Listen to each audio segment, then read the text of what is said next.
We can also write the equation of a line in the form ax plus by plus c equals 0 using vectors. In our high school years, we could actually write the equation of a line in this form if we are given points in other situations therein. This time, what if we use vectors? Now, there is a specific process for this from vectors that will allow us to identify the correct form of ax plus by plus c equals 0.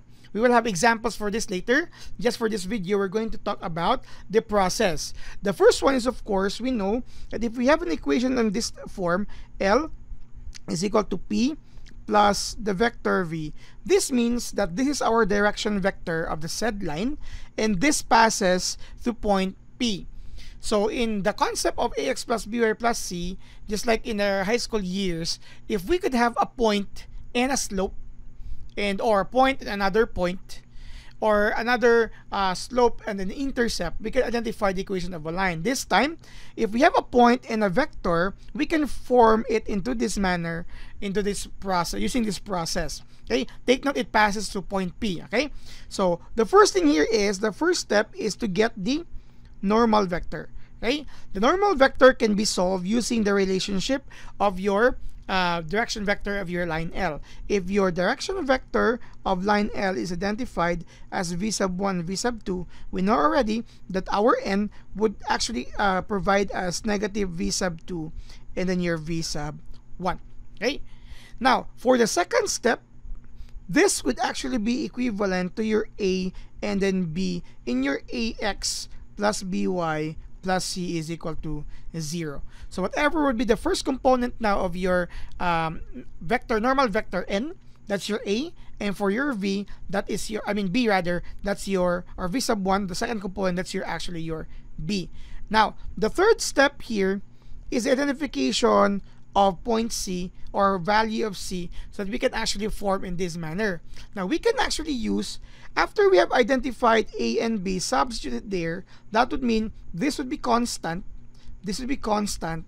We don't know. That's A and B. It has values. But for our X and Y, for this to be constant and that constant, we will be using here your point P as indicated, because your point P is, of course, your X and Y components. So together with your A and B, you multiply that with X and Y. That would mean this entire form would be constant. You have actually point C here, or not point C, value of C remaining, and as therefore you can solve for C. Okay, and after that, of course, in writing that entirely into ax plus by plus c equal to 0.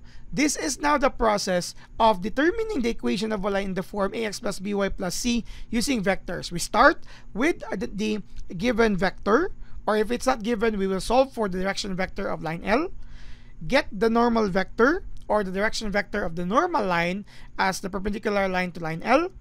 Then with that, we can identify your a and b coefficients for your equation of a line. To get for C, you need to use the given point P here, or any point on point L where the said normal line will pass through, and then you will be having this final form as you get the C. We will have an example for this in the next few videos, so please stay tuned. Thank you very much for watching.